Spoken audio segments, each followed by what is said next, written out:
இந்த வீடு கூட தான் பேசிக்கிட்டு இருக்கணும் போல. வேற யாரு இருக்கா எனக்கு? அடடா, காலில் காயமா? யாரடா உன்னை இப்படி அடித்தது? அசையாது, கொஞ்சம் எரிச்சலா இருக்கும், ஆனா சரியாயிடும். இப்ப நீ என் குடும்பம் தான். உனக்கு பேர் வேணும் சின்னனும் வைக்கலாம், சரியா?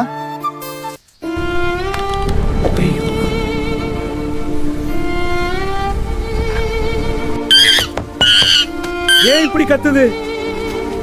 ஐயோ, உடனே ஆட்டோ கூப்பிடுங்க. சின்ன, நீதானா? நான் உன்னை காப்பாத்தினேன்னு நினைச்சேன், ஆனா நீதான் என்ன காப்பாத்தின. நீ இல்லாம இப்போ இருக்கிறதா இருக்க மாட்டேன்.